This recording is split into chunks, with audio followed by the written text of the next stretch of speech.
सिपाही जैसे पीछे पीछे आ रहे थे, चोरों को लग रहा था कि सिपाही हमको वो पकड़ लेंगे, तो वो धन मांडव ऋषि के आश्रम पर छोड़कर चले गए। मांडव ऋषि, ये विदुर जी कोई और नहीं है, यमराज जी हैं, यमराज। इसके पीछे की कथा है।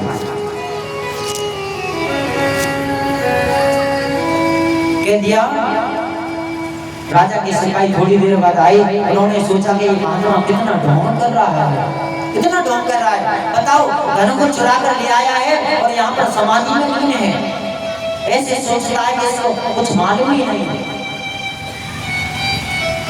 तभी सैनिक इस मांडव ऋषि को पकड़ कर लेते हैं। राजा ने क्रोध में आकर उनको सूली की सजा श्रवण करा दी, सूली की सजा बता दी। सूली की सजा जैसे ही बताई, लेकिन तप के प्रभाव से मांडव ऋषि का कुछ नहीं हुआ। राजा समझ गया कि ये कोई वैसे ऋषि नहीं है। चरणों में गिर पड़ा, भगवान महाराज आप मुझे क्षमा करें, मेरे से बहुत बड़ा अपराध हुआ। मांडव ऋषि ने कहा ठीक है राजन, मैं तुझे तो क्षमा कर दूंगा, लेकिन उस यमराज को क्षमा नहीं करूंगा जिसके कारण मुझे आज सूली की सजा मिली, तुझे को क्षमा करूंगा। मांडव ऋषि तुरंत पहुंच गए हैं यमराज के पास। तत्काल में अरे इधर आ। जैसे ही यमराज जी आए हैं, कहा भगवान बोलिए, मुझे ये बता दे, मुझे अपने 100 जन्मों का पूर्ण याद है कि मैंने कोई पाप नहीं किया, फिर भी मुझे सूली की सजा क्यों मिली? चित्रकूट ने देखा कि भगवान आपने 100 जन्म तक, हम भी मानते हैं कोई पाप नहीं किया, लेकिन 101 जन्म में आपने एक तितली को कांटे चुभो चुभो कर मार डाला था। कभी कहा अरे उस समय मेरी उम्र कितनी थी, उम्र कितनी थी? कहा भगवान आप उस समय सिर्फ 5 वर्ष के। मांडव ऋषि ने कहा अरे तेरे पे न्याय करना नहीं आता, 5 वर्ष का बालक निबोध होता है, वो अच्छा बुरा नहीं जानता, शास्त्रों में उसका कोई अपराध नहीं बताया है। जा मैं तुझे श्राप देता हूँ, इस भूमंडल पर तू दासी का पुत्र रहेगा। वही विदुर जी ने किया, दुर्योधन ने निकाल दिया। शांति दूत बनाकर मेरे श्याम सुंदर को भेज दिया। श्याम सुंदर को जैसे ही भेजा, हस्तिनापुरी को सजा दिया है। पर्णवती में विदुर जी एक कुटिया बनाकर रखती हैं। सोच रहे हैं कि भगवान की नजर हम पर पड़ जाएगी तो हमारा जीवन धन्य हो जाएगा। अजमेर में जाओ, जैसे ही आए हैं दुर्योधन ने उनके स्वागत सम्मान में कोई कसर नहीं छोड़ी, कोई कसर नहीं छोड़ी। कहा 56 प्रकार के व्यंजन आज बनाए हैं। जैसे श्याम सुंदर आए हैं, तभी मेरे भगवान ने कहा आप युद्ध ठान रहे हो, युद्ध आप जानते हो क्या होता है? अरे सैकड़ों लाखों स्त्रियां विधवा हो जाएंगी, कितने बच्चे न जाने अनाथ हो जाएंगे, ये धरती खून से लथपथ हो जाएगी। ये कोई गुड़िया गड्ढे का खेल नहीं कि आपने बोल दिया युद्ध होगा, युद्ध होगा। 5 पांडव कोई और नहीं, आपके चाचा के लड़के हैं। ऐसा एक काम करो, आप उनको आधा राज्य नहीं देते तो उनको सिर्फ 5 गांव दे दो, वो अपना जीवन उसी में व्यतीत कर लेंगे। कहा 5 गांव। अरे केशव आप तो कहाँ युद्ध पर अटके पड़े हो, मैंने आपके स्वागत के लिए इतने व्यंजन आज बनाए हैं, आप पहले इनको मान करो, फिर हम युद्ध की बात करें। नहीं, श्याम सुंदर ने कहा। दुर्योधन कहता है कि नैवेद्यम नूनाम युद्धे न सूझता केशव। आप 5 गांवों की बात करते हो, मैं उनको बिना युद्ध के सुई की नोक की बराबर भी जगह नहीं दूंगा। आप 5 गांव की बात करते हो। मेरे गुरु कहते हैं ठीक है, जब आपने यही ठान लिया है युद्ध होगा तो युद्ध ही हो जाएगा। ठीक है भगवान, युद्ध तो होता रहेगा, आप भोजन तो करो नहीं। भोजन आज का भोजन तो मेरा विदुर काका जी के यहाँ पर है। विदुर जी सुन रहे थे, हमने कब भोजन का निमंत्रण दे दिया आपको? हमने कब दे दिया? भगवान ने इशारा नहीं कर दिया, आप कुछ नहीं जानते, हमको पता है कि हमारा भोजन आपके यहाँ पर है। दुर्योधन से भगवान कहते हैं भोजन करने के लिए दो चीज होनी चाहिए, सामने वाले में खिलाने का एक तो भाव हो और खाने वाले में खाने का भाव। ना तो आप में खिलाने का भाव है और ना मेरे में खाने का भाव है। लौट कर आ गए। विदुर काका ने सोचा कि श्याम सुंदर आएंगे तो मैं कुछ बाजार से फल आदि कुछ व्यवस्था कर लेता हूँ। बता दिया मेरे श्याम सुंदर जैसे ही कुटिया पर आए, कहा काकी मुझे भूख लग रही है, मेरी मैया स्नान मना रही थी, विदुरानी स्नान मना रही थी। तभी जल्दी जल्दी मैं उल्टे सीधे वस्त्र पहनकर आ गई, दरवाजे को खोला है, इतनी मेरे गोविंद को देखकर इतनी मगन हो गई मानो अपनी सुधी जी भूल गई। कहा काकी मुझे भूख लग रही है। सबसे पहले एक पीड़ा लेकर आई है, सोच रही है कहाँ डालूं, एक जगह डाल दिया, अरे ये अच्छी जगह नहीं, दूसरी जगह डाल दिया, दूसरी जगह, कहीं उलायत में पट्टा उल्टा ही डाल दिया है, उल्टा डाल दिया। मेरे गोविंद को सीख अंदर गई, कदली का फल लेकर आई है मेरी मैयाओ। मेरे श्याम सुंदर को जैसे ही कदली का फल खिला रही हैं, बूंदे बूंदे को नीचे फेंक रही हैं और छिड़की का पानी भरा रही हैं। ऐसा बताया गया है मेरी मैयाओ, मेरे श्याम सुंदर 32 केले के छिड़के खा गए थे।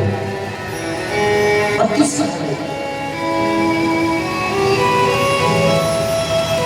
तभी बाहर से विदुर जी आए, अरे सुनती हो श्याम सुंदर आने वाले हैं, तुमने अभी तो कुछ तैयारी नहीं की।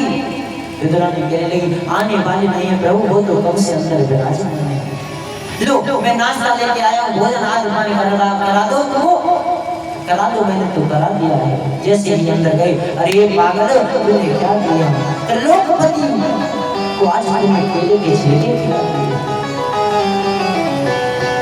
भगवान से कहते हैं हाथ जोड़ के प्रभु ये तो ना समझ है, इसको कुछ ज्ञान नहीं है, लो अब की बार आपको मैं खिला रहा हूं। उन्होंने केले को छील करके बूंदे को मेरे श्याम सुंदर के मुखमंडल में दे दिया है और छिड़का नीचे फेंक दिया है और कहा प्रभु अब आप बताओ, अब आपको आनंद आ रहा है या नहीं?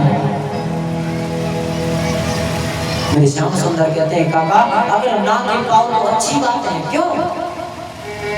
अरे स्वाद छिलकों में था तेरे बूंदे में ना, स्वाद छिलकों में था तेरे बूंदे में ना, मैं तो बेलोरानी के छिलके तक खा गया, मैं तो बेलोरानी के छिलके तक। काका सत्य बता रहा हूँ आपको, जो स्वाद छिलकों में था वो बूंदे में नहीं है। क्यों? क्योंकि भगवान ने सिर्फ भाव के बूंदे, मैया भाव से खिला रही थी कि भाव का मुकाम में और भाव ही बस सार है, भाव से मुझको भजे तो भव से बेला। अगर कोई भाव से भज कर तो देखे, प्रभु कहते हैं मेरी तरफ तू 3 कदम आएगा, तेरी तरफ 7 कदम चलकर कोई अपनाए तो सही। युद्ध की नीति घोषित हो गई मेरी मैयाओ। भगवान ने कहा एक तरफ मैं रहूंगा और एक तरफ मेरी नारायणी सेना रहेगी। दुर्योधन आप किसको लेना चाहते हो? और युद्ध में भी मैं कोई अस्त्र शस्त्र नहीं चलाऊंगा। दुर्योधन कहता है अरे अस्त्र शस्त्र नहीं चलाओगे, किस काम के हो? हमको तो आप अपनी नारायणी सेना को युद्ध प्रारंभ हो गया। अनेक वीर गति को प्राप्त हो गए हैं। भगवान ने उनको अर्जुन को गीता का पाठ करा दिया है। इसी बीच अभिमन्यु की मृत्यु हो गई।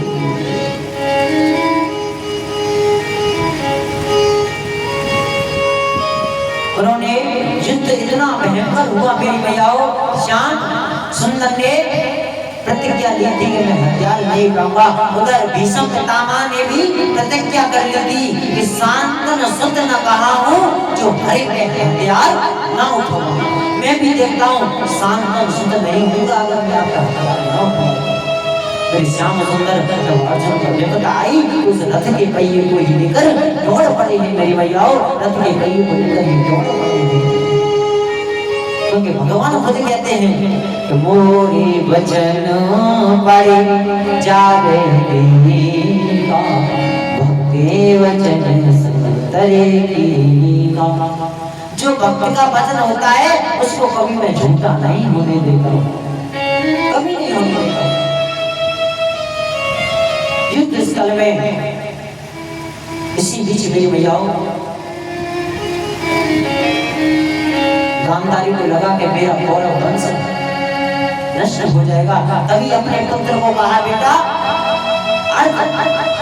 रात्रि के समय आप मेरे पास नगन होकर के आना, नगन होकर के आ जाए। ठीक है माँ, क्योंकि देखो गांधारी किसी को देखती नहीं थी। क्यों नहीं? क्योंकि उन्होंने अपने नेत्रों से पट्टी बांध रखी थी, पतिव्रता थी पूरी। तभी रास्ते में श्याम सुंदर दुर्योधन को नग्न अवस्था में देखकर कहा अरे भैया आप कहाँ जाते हो? कहा कि मैं अपनी माँ के पास जा रहा हूँ। अरे राम राम राम, आप नग्न होकर के माँ के पास? माँ ने कह दिया था कि नग्न होकर के ही आना है। दुर्योधन कहता है अरे केशव कैसी बात करते हो? माँ ने तो, माँ से कैसा शर्माना, माँ ने तो हमारे मन मंत्र आदि किए हैं।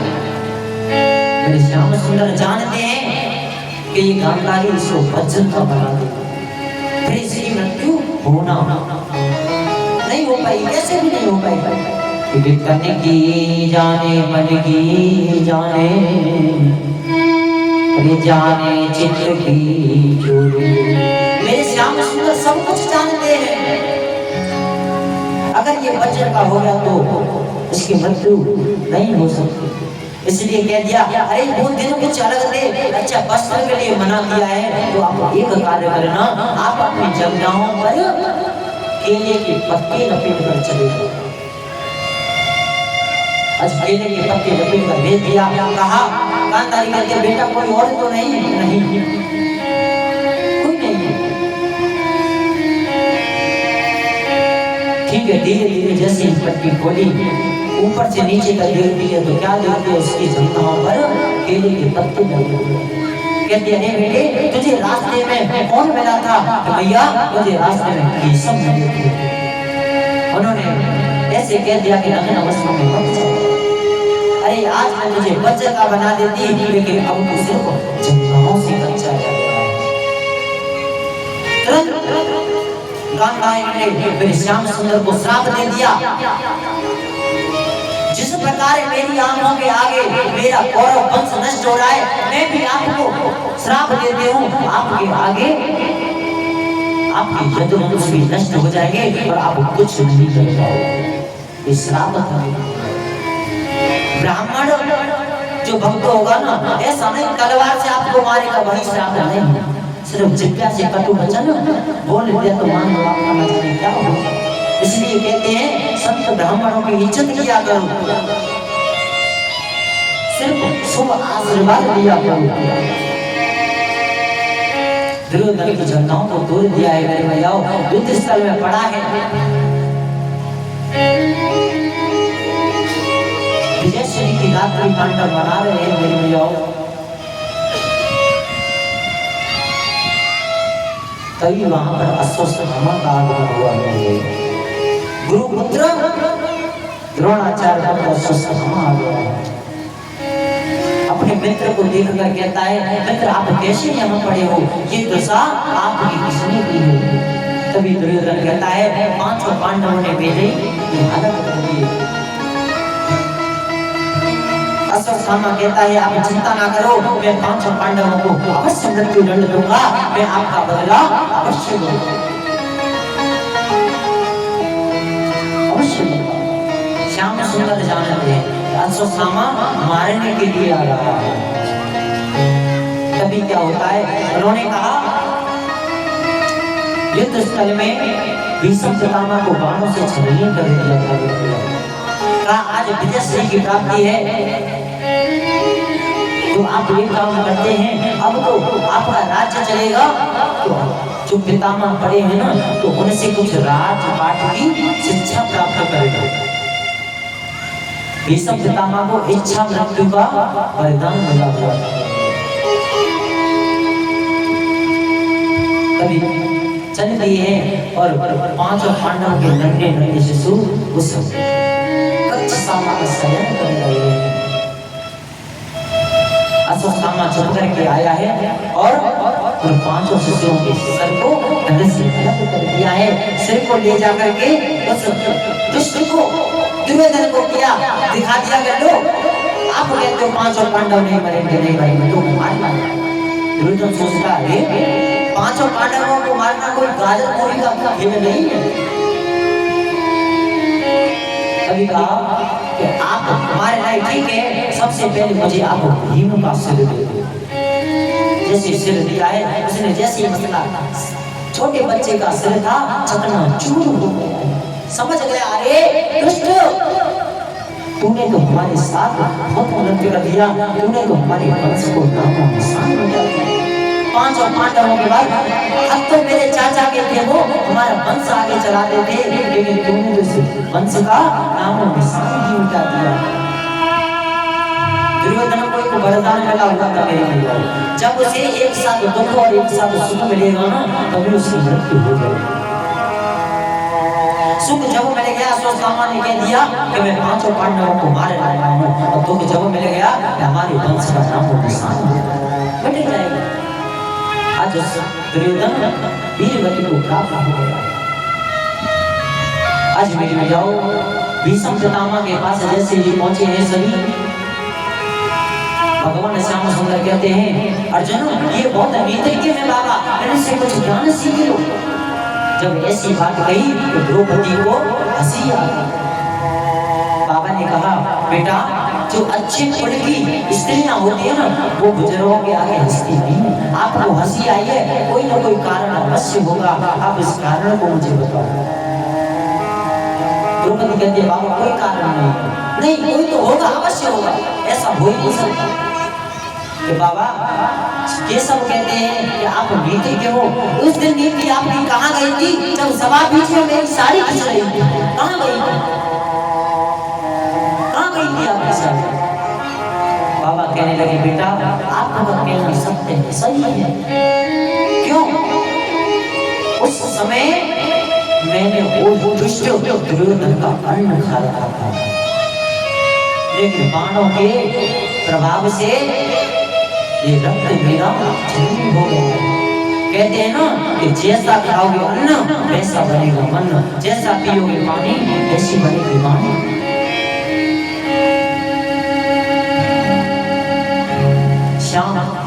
श्याम सुंदर जैसे ही पहुंचे हैं प्रभु भीष्म पितामह कहते हैं प्रभु आप हर इंसान को क्या कहना चाहिए मेरे भैया? अरे इतना तो करे न स्वामी, इतना तो करे न स्वामी, जब प्राण तन से निकले। इतना तो करे न स्वामी, जब प्राण तन से निकले। अरे इतना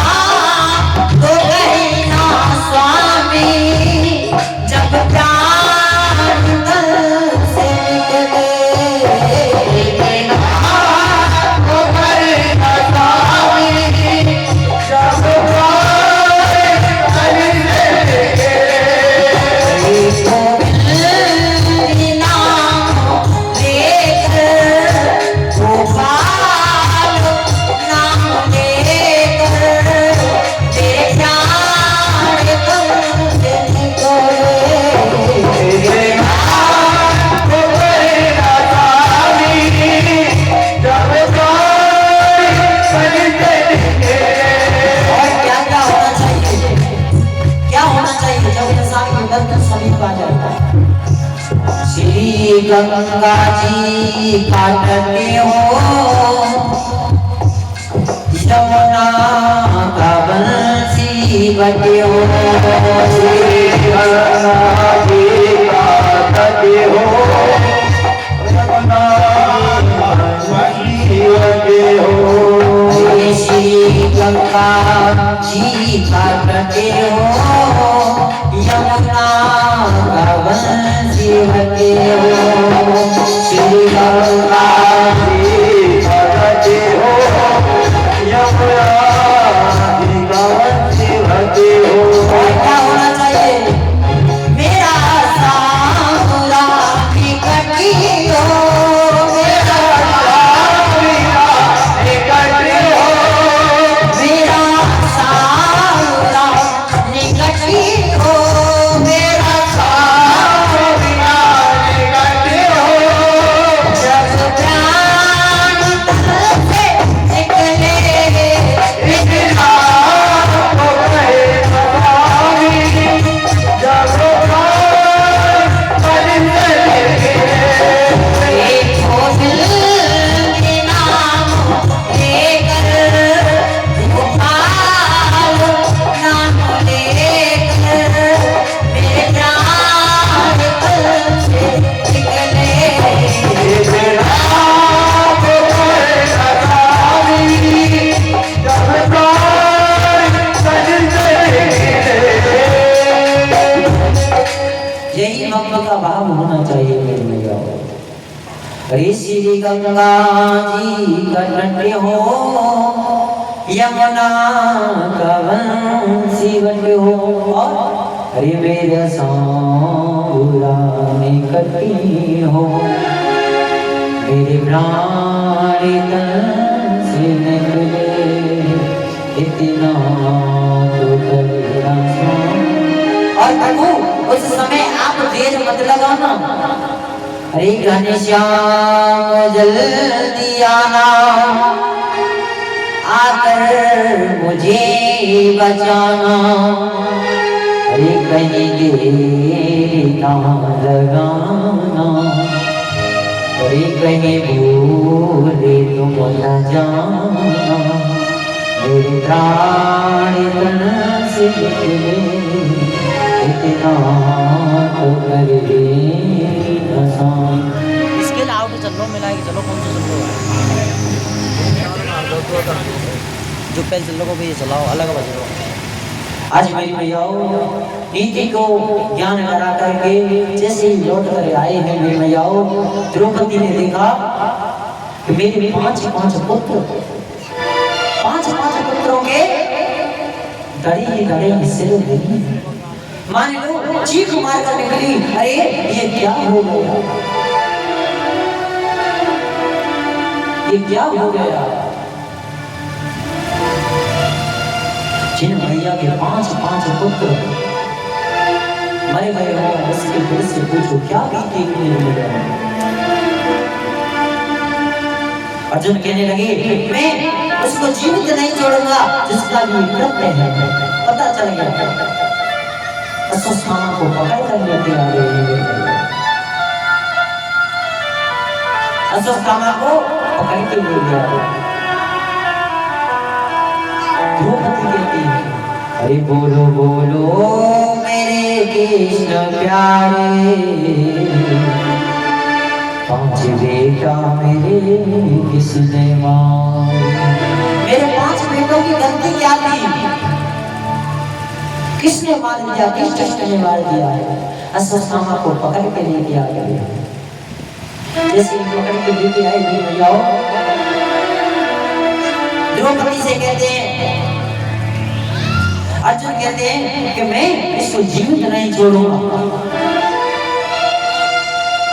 भीम दादा ने कथा उठानी, अरे मैं दुष्ट बाल हत्यारा है, इसको मैं जीवित नहीं छोड़ूंगा। तभी कहती है ये ब्राह्मण पुत्र है, ब्राह्मण पुत्र। ब्राह्मण चाहे कैसा भी हो उसको मारना नहीं चाहिए मेरे भाइयों, उसको कभी भी मारना नहीं चाहिए। द्रौपदी के सामने खड़ा कर दिया, बताओ क्या करना चाहिए इससे। द्रौपदी हाथ जोड़कर कहती है कि मुचिता चिता में सह ब्राह्मणो गुरु द्रोणाचार्य। इसको छोड़ दो, छोड़ दो, छोड़ दो। ये ब्राह्मण पुत्र है और गुरु द्रोणाचार्य का पुत्र है। ब्राह्मण इसको मत मारो, उसको छोड़ दो। पूजिय ब्रह्म सकल गुणहीना शूद्र न पूजी ज्ञान कवीना। पूज्य विप्र सकल गुणहीना। ब्राह्मण चाहे कैसा भी हो पूजने के योग्य है, और विप्र शूद्र चाहे कैसा भी हो, कितना भी ज्ञानी हो, वो पूजने के योग्य नहीं बताया शास्त्रों में। ब्राह्मण पूजने के योग्य होता है। द्रौपदी कहते हैं इसको छोड़ दो, छोड़ दो। भीम दादा कहने लगे अगर आप छोड़ दोगे तो मैं इसको नहीं छोड़ूंगा। केशव कहते हैं केशव आप बताओ हम क्या करें इसके साथ। श्याम सुंदर ने इशारा करते हैं अर्जुन क्या दे करते हो, न्याय करो। अर्जुन का भी सिर चकरा गया महाराज। ब्राह्मण है, मार नहीं सकते, बाल हत्यारा छोड़ नहीं सकते। बाल हत्यारा कहते हैं ब्राह्मण चाहे कोई भी हो, ब्राह्मण कैसा भी हो उसको मारना नहीं चाहिए, लेकिन बाल हत्यारा चाहे कोई भी हो उसे छोड़ना नहीं चाहिए। भीम दादा कहते हैं असमंजस में डाल दिया केशव, आप जैसे न्यायाधीश 2-4 और मिल जाना हो गया था। आप कहते हो मारना भी है छोड़ना भी है, मारना भी है छोड़ना भी है, दोनों काम एक साथ कैसे हो सकते बताओ आप। तभी मेरी भैयाओं कहा भीम आप कुछ नहीं जानते, अर्जुन सब कुछ जानते, नीतिज्ञ हैं, इन्होंने गीता का पाठ सुन रखा है। ब्राह्मण को जान से मारना ही दंड नहीं है मेरी भैया। ब्राह्मण को भरी सभा में धक्के देकर निकाल देना माने में उसकी मृत्यु होने की समान है। केशव का सारा पाकर अश्वत्थामा की आदि सिर के बाल मोड़ दिए, आदि दाढ़ी मूंछ मुड़ाकर और मस्तक में जो मड़ी थी निकाली और उसको बेइज्जत करके काला मुख करके छोड़ दिया, भेज दिया है कि ब्राह्मण के मस्तकम के जे मरे होता मणि को निकाल लिया है, भेज दिया है। लेकिन दुष्ट होता है ना, दुष्ट उसको तो शुक्र होना चाहिए कि मेरे प्राण बच गए, लेकिन दुष्ट होता है वो मानता नहीं। अब तो मन में भावना और हो गई कि इन्होंने मेरी बेइज्जती कर दी, मैं अवश्य बदला लूंगा, यानी कि वंश को हमेशा हमेशा के लिए नष्ट कर दूंगा।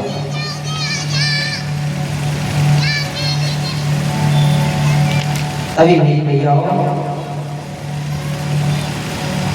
श्याम सुंदर कहते हैं प्रभु पांचों पांडवों को बुला लिया है कि अब आपके जितने शत्रु थे वो मर चुके हैं, अब हम यहाँ से अपने लोगों को जाते हैं, अब हम अपने लोगों को जाते हैं। तभी मेरी भैया पांचों पांडव कहते हैं प्रभु आपने हमारी दुख सुख दुख में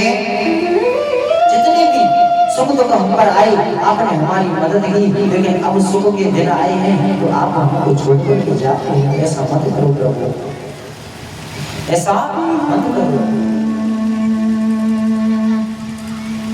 ऐसा मत करो। लेकिन प्रभु कहते हैं कि जाना तो पड़ेगा, क्योंकि प्रभु की जो क्रिया करने के लिए आते हैं, प्रभु क्रिया विश्राम करने के बाद समाप्त करने के बाद प्रभु अपने धर्म को नष्ट करते हैं। पांडवों के बार बार आग्रह करने के बाद मेरे श्याम सुंदर प्रभु करते हैं।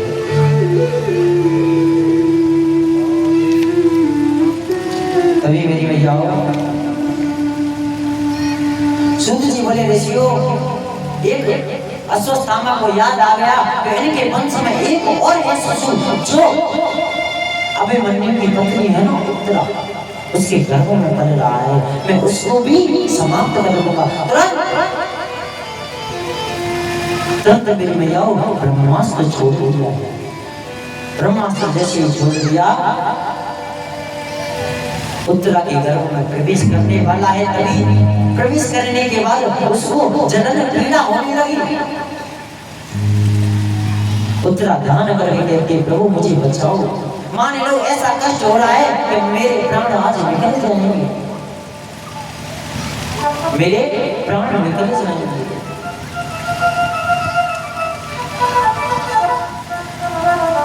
तभी मेरी मैया श्याम सुंदर को जैसे उत्तरा ने पुकारा है, मेरे गोविंद आ गए। एक रूप से सामने खड़े हैं और एक रूप से मेरी मैयाओं गर्भों में प्रवेश कर दिया है। जैसे ही गर्भ में प्रवेश किया, उत्तरा से पूछते हैं, उत्तरा अब आपको कैसा लग रहा है? कहा भगवान अब तो पहले से ठीक लग रहा है, लेकिन मेरे श्याम सुंदर ने उस परीक्षित की रक्षा की है। जैसे ही रक्षा की, उसके बाद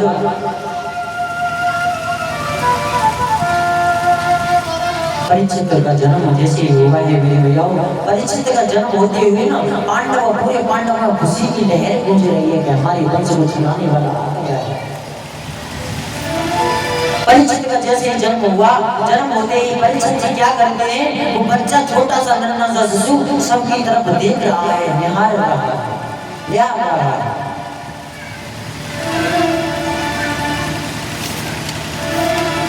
जैसे कि निहार रहा था मेरे भैयाओं, मेरे श्याम सुंदर की गोद में जैसे ही आता है तो उनको श्याम सुंदर को निहार कर हंसने लगा है छोटा सा शिशु। संतों ने व्याख्या कर दी, ये जिनको निहार रहा है ना, तो मान लो ये सबकी परीक्षा कर रहा है, परीक्षा। अरे वो कहाँ गया जिसने मेरी गर्भकाल में रक्षा की थी? वो कहाँ गया? ये सबकी परीक्षा कर रहा है, इसलिए हम इसका नाम परितधन इच्छित, इसका नाम हम परीक्षित रख दिया, परितधन इच्छित। श्याम सुंदर जैसे ही जाने के लिए तैयार होते हैं अपने गांव को, तभी वहां पर कुंती बुआ आई। कुंती बुआ आई, कहा बुआ अब मैं यहाँ से चलता हूँ, मेरी लीलाओं को विश्राम होने का समय आ गया।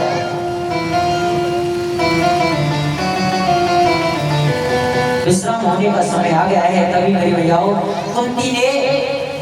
कुंती बुआ ने मेरे श्याम सुंदर से कहा कि आपने हर मुसीबत में हमारी मदद की है, और जब अच्छे दिन आए तो आप हमको छोड़कर जा रहे हो, कि सब आप हमको छोड़कर बदल जाए।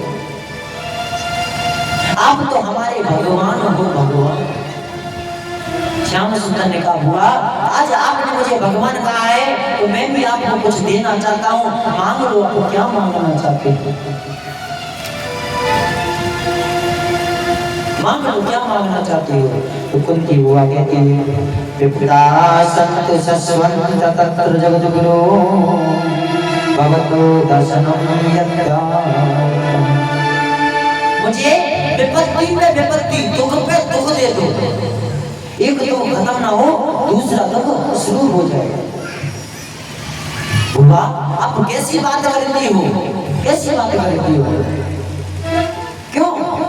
अभी तक तो आपने सुख भोगा भी नहीं है और आप दुख मांग रही है। नहीं, ऐसा मत करो। क्यों?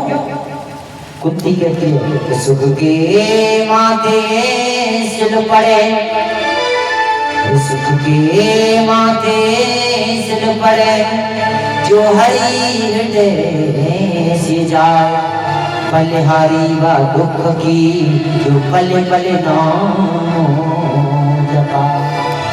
मैं ऐसे दुख की बार-बार वंदना करती हूँ जो मेरे बार-बार गोविंद का नाम लेते हैं।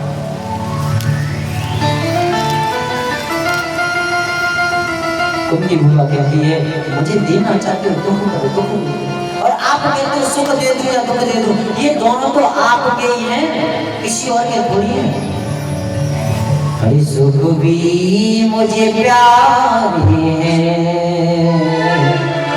दुख भी मुझे प्यारे हैं, छोड़ूं मैं किसे भगवन, दोनों में तुम्हारे हैं, दोनों में तुम्हारे हैं।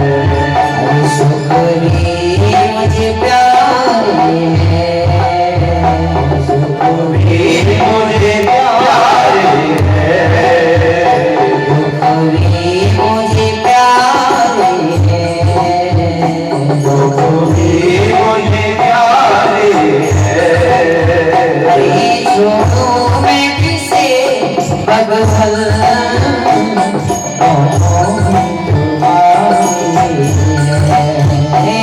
दोनों है किसे भगवान तुम्हारे हरि को कान बजा दे भैया सबको गाना कोई से भगवान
दुख भी तो साथ हैं अरे छोड़ू मैं किसे भगवान दोनों तुम्हारे हैं दोनों ही तुम्हारे हैं दोनों ही तुम्हारे हैं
सभी लोग इंसान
मैं किसको छोड़ूं ये बताओ।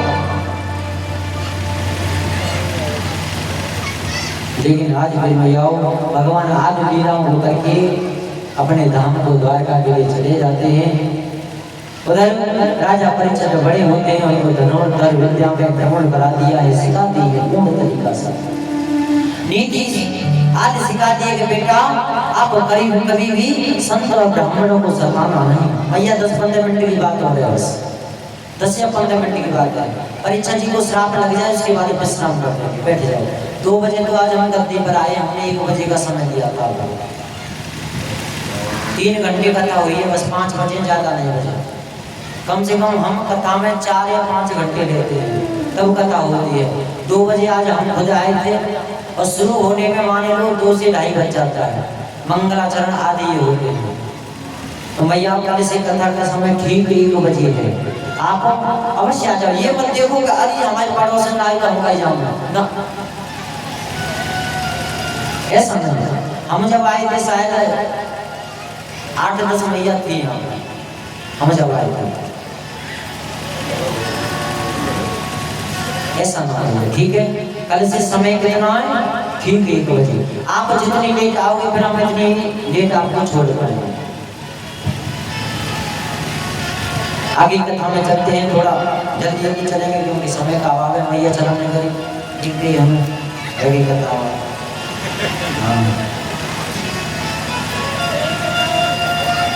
उधर मेरी मैया श्याम सुंदर द्वारका के लिए जा रहे थे, तभी अर्जुन मेरे गोविंद को छोड़ने के लिए गए। मेरी श्याम सुंदर ने एक लीला कर दी। रास्ते में भीड़ों के द्वारा और गोपियों को चुरवा दिया है मेरे श्याम सुंदर ने।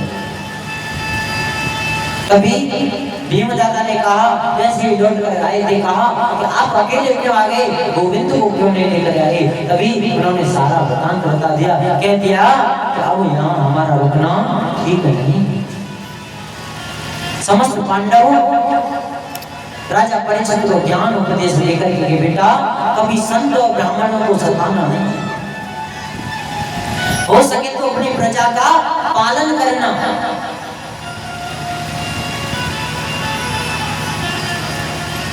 आज राजा पर स्वर्ण रोदन के लिए जैसे 500 पांडव चले गए हैं, राजा परीक्षित को सिंहासन विराजमान कर दिया है।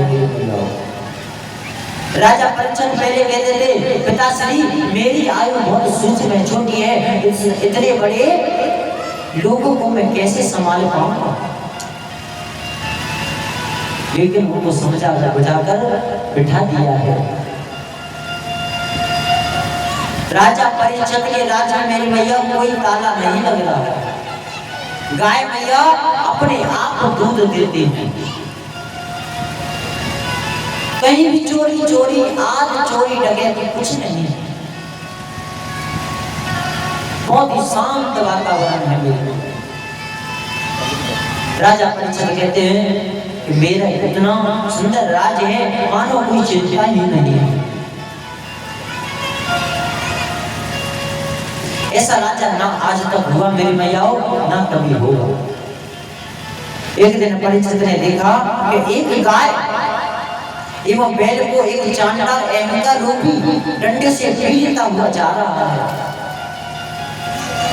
एक गाय को और एक बैल को चांडाल रूपी डंडे से पीटता हुआ जा रहा है। काला कालू का भरोसा ही नहीं कर रहा।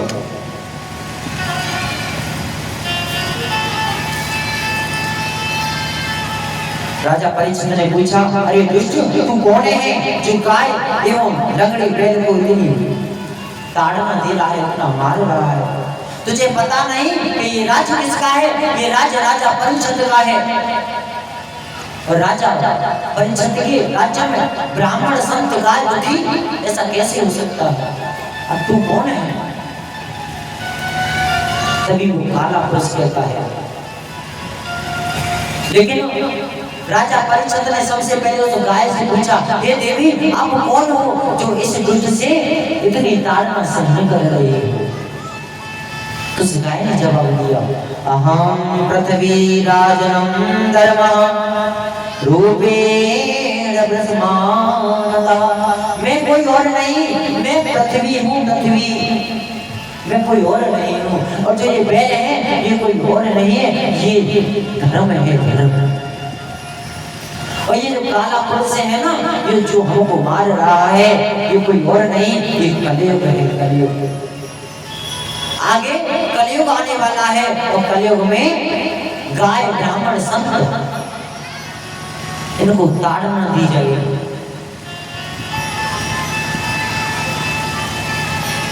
कलयुग में सिर्फ दया धर्म, कलयुग में सिर्फ 3 जो पैर कटे हैं ना बैल के, 3 कट के सिर्फ एक पैर बचा हुआ है। किसका पैर बचा हुआ है?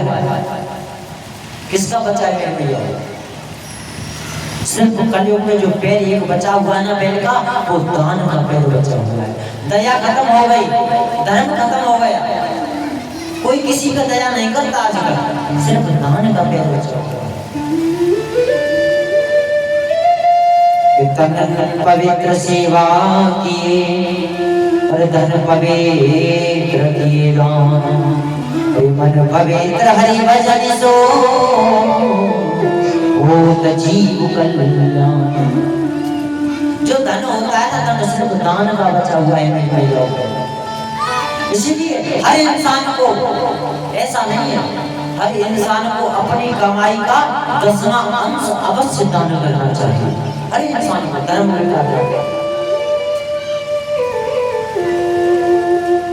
कहते हैं। लेकिन महाराज आगे देखो श्रीमद् भागवत कथा को जो रचा गया है ना, सब परिस्थितियों को देखकर रचा गया है।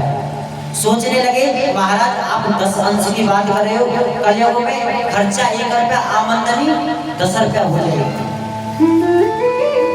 लेकिन उसके बाद खर्चा तो रहेगा 10 रुपए और आमदनी 1 रुपए की रह जाएगी। गृहस्थ जीवन बड़ी मुश्किल से पाला जाएगा और आप मेरे 10 अंश दान कर दो। तो भागवत में लिख दिया है, अगर आप 10 अंश भी दान नहीं कर सकते तो उनमें से आधा 5 अंश तो अवश्य दान करना चाहिए।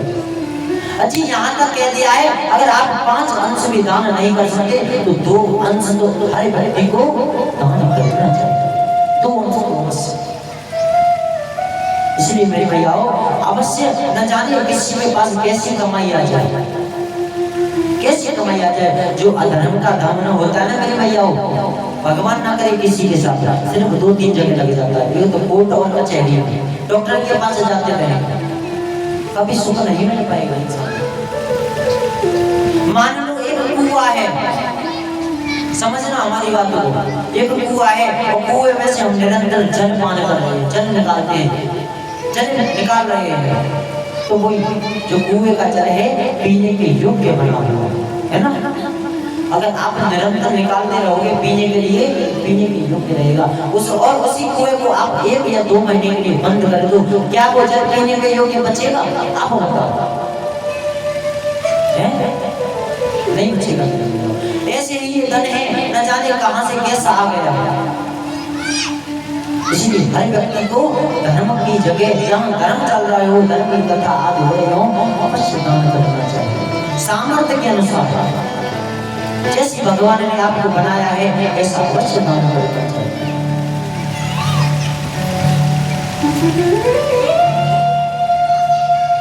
लेकिन परीक्षित जी बोले मेरे राज्य की सीमा से तू बाहर चला जा, कलयुग होगा ठीक है अपने लिए, लेकिन मेरे राज्य की सीमा से बाहर चला जा।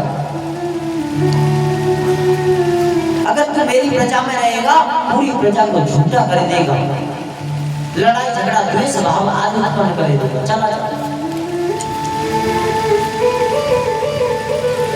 राजा परीक्षित का राज्य सिर्फ सत्यमेव जयते, सत्यमेव जयते, कोई भी झूठ नहीं बोलता। कि साच बराबर तप नहीं, झूठ बराबर पाप, जागे हृदय साचे ताके हृदय। लेकिन इस कलयुग में सत्य पर चलने में बहुत कठिनाई है महाराज। कोई भी कार्य झूठ बोलने बगैर नहीं होता। मान लो कोई दुकानदार सामान बेच रहे हैं, 10 रुपए की आई, 10 में थोड़ी बेच देगा उसे, नहीं बेच। झूठ बोलेगा उस पे धन तो अवश्य कमाएगा। लेकिन ठीक है धन कमा रहे हो, कमाना भी चाहिए, गृहस्थ आश्रम सबसे बड़ा है, कमाना भी चाहिए, लेकिन आटे में नमक ज्यादा नहीं, आटे में सिर्फ नमक ज्यादा नहीं।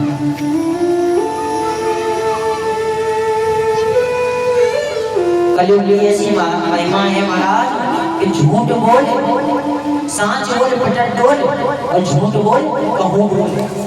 हाँ, झूठ बोलोगे कहीं भी बोलो, बेटर होकर, सांच बोलोगे ना तो आपको अवश्य ताड़ा जाएगा। कलयुग में ऐसा है महाराज। लेकिन राजा परीक्षित ने कहा तू मेरे राज्य से निकल कर चला जा। लेकिन वो कलयुग कहता है महाराज मैं कहां से जाऊंगा, मेरा युग आने वाला है। राजा परीक्षित बार बार धमकाते हैं, लेकिन कलयुग नहीं मानता। कलयुग ने कहा ठीक है, अगर आप मुझे अपने राज्य में नहीं रखना चाहते तो मुझे आप कुछ स्थान ध्यान से सुनना परीक्षित जी महाराज। प्रसाद तो मैया मिलेगा वो ना मिलेगा, हाँ प्रसाद की तरफ ध्यान है सब मैया।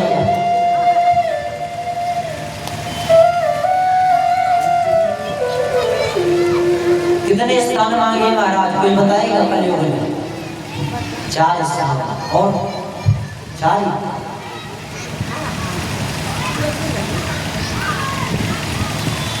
कलयुग ने महाराज 4 स्थान तो मुख्य मांगे हैं, ये बात सत्य है, लेकिन एक स्थान और मांग लिया है।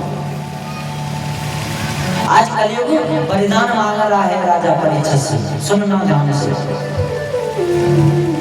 दूतम पानम स्त्रिया सूना यथा तो धर्मं चातो वृतीदा तम पीड़ाया सुरापाना घड़िकाग्रे पशुहिंसाय सरकारी चप्पन स्नान। 5 स्थान मांग लिए हैं। कौन कौन से?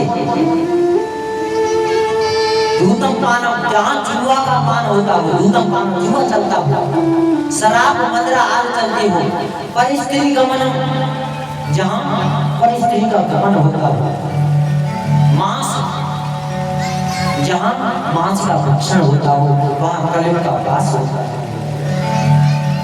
वैश्या गमन, वैश्या जहाँ वैश्या नृत्य करती है वहाँ पर कलयुग का वास होता है। जिस घर में कोई भी व्यक्ति दारू आदि नशा पान करते हैं उस घर में कलयुग का वास होता है। दूतम पानम स्त्रिया गमन। लेकिन 5वां स्थान, 4 स्थान तो दे दिए ठीक है। राजा परीक्षित ने सोचा ये 4 स्थान तो हमारे गंदे हैं, हमारी प्रजा से और हमसे इनका कोई संबंध नहीं, ठीक है। कलयुग सोचता है अगर मैं इन स्थानों को पाऊंगा तो राजा पर मेरा असर कैसे होगा। इसलिए महाराज मैं आपसे हाथ जोड़कर क्षमा याचना करता हूँ, मुझे एक स्थान और दे दो। कौन सा? ये 4 स्थानों को गंदे हैं, एक स्थान को स्वच्छ दे। कौन सा?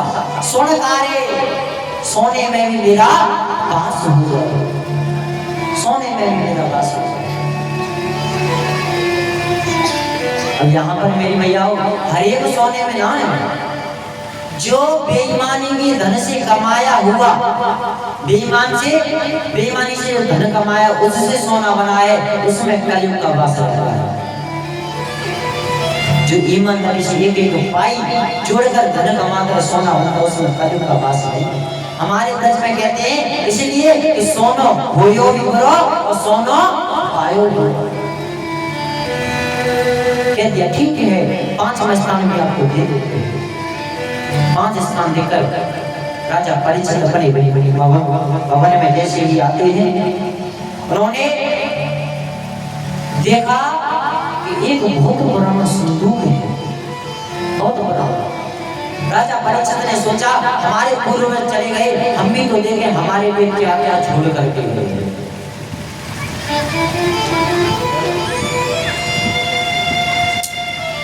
जैसे ही मेरी मैया उन्होंने संदूक को खोला, उसमें एक मुकुट रखा हुआ था। जैसे ही राजा परीक्षित ने उस मुकुट को अपने सिर पर धारण किया, मानो तुरंत कलयुग वास कर गया है। कलयुग वास कर गया है। क्यों? क्योंकि वो जो मुकुट था ना, जरासंध का था, अधर्म की कमाई का था। जो राजा पशुओं की सेवा आदि करता था, वही राजा कलयुग के प्रभाव से आज वन में चला गया है कि मैं शिकार करके आऊंगा। शिकार करने के लिए जंगल में चला गया है। घोड़े पर सवार होकर के जैसे ही पहुंचा है, वहां पर मृग की तलाश में वन में खोज रहा है, ढूंढ रहा है। ऐसी कलयुग ने बुद्धि भ्रमंत कर दी है। तभी मेरी मैयाओं वहां पर एक संत भगवान अपने ध्यान में मगन बैठे हैं। संत भगवान बैठे हैं, संत भगवान ध्यान में मगन है। तभी राजा ने कहा, ए संत तू क्या ढोंग करता है, जा मेरे लिए जल लेकर आ।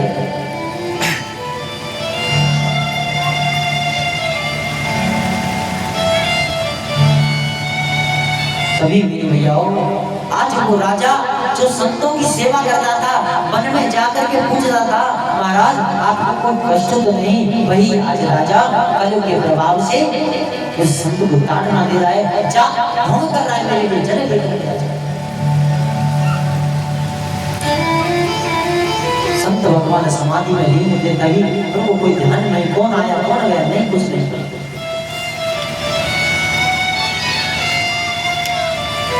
तभी मेरी भैयाओं वहां पर एक मृतक सर्प पड़ा था। उस राजा ने मृतक सर्प को उस रस्सी के गले में डाल दिया। राजा ने उनके गले में जैसे ही डाला और वहां से चल गया है। और राजा ने अपने राज्य में जैसे ही लौट करके आया है, परंतु लेकिन तभी वहां पर उस संत का पुत्र को जैसे ही पता चला, श्रृंगी ऋषि जैसे ही वहां पर आए हैं, उन्होंने देखा कि मेरे पिता के गले में मृतक सर्प पड़ा है, मैं इसे श्राप देता हूँ। तुरंत श्राप दे दिया, जिसे किसी ने भी ये कृत्य किया है, मैं इसे श्राप देता हूँ। इस नाग के, इस सर्प के रक्षक पूर्वज उसको 7 दिन में दंडन कर लेंगे, जिससे उसकी मृत्यु हो जाएगी। मर्यादा तक्षक सप्तमे अनेहना तत्सापति यस्य कुलावारा चौदितो में तत्तदो। मैं श्राप देता हूँ, इसके पूर्वज उस राजा को 7 दिन में दंडन करके उसको मार देंगे। समय के ऋषि को जैसे ही पता चला, समाधि खुल गई है। कि मेरा पुत्र क्यों रो रहा है। संगी ऋषि से पूछा, संगी ऋषि ने, बेटा आप क्यों रोते हो, क्या हो गया? कि पिताजी न जाने किसने आपके गले में मृतक सर्प डाल दिया। संगी ऋषि ने ध्यान धरकर देखा, वो कोई और नहीं, वो राजा परीक्षित है। कहा, बेटा आपने कोई उनको श्राप तो नहीं दिया? नहीं पिताजी, मैंने श्राप दे दिया।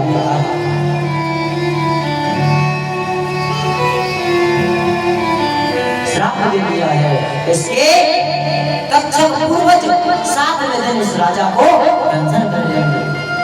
समीक ऋषि ने श्रृंगी ऋषि से कहा, बेटा आपने अच्छा नहीं किया। क्यों? अरे वो राजा तो इतना अच्छा है, इतना अच्छा है, हमारे पास आकर के 4 बार पूछता है, आपको कोई समस्या तो नहीं? मान लो उन्होंने मजाक में कुछ कृत्य कर दिया तो आपको श्राप नहीं देना चाहिए, श्राप नहीं देना चाहिए।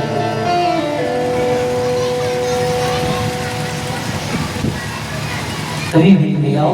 जैसे इस श्राप का पता चला, राजा परीक्षित अपने महल में जैसे आए हैं, मुकुट को रख दिया, तुरंत सब कुछ याद आ गया है, सब कुछ याद आ गया। मान लो अंदर से एक ऐसी घुटन पैदा हो रही है, मेरे से कितना बड़ा अपराध हो गया, मैंने एक संत का अपराध कर दिया।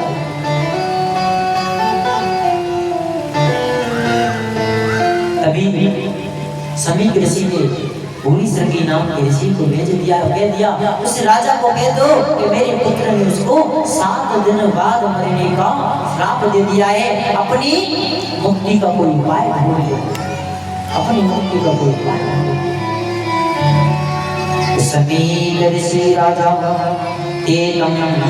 प्रजा 7वें दिन उसकी मृत्यु हो जाएगी, मेरे पुत्र ने उसको श्राप दे दिया है। लेकिन राजा को तो सारी बातें याद नहीं।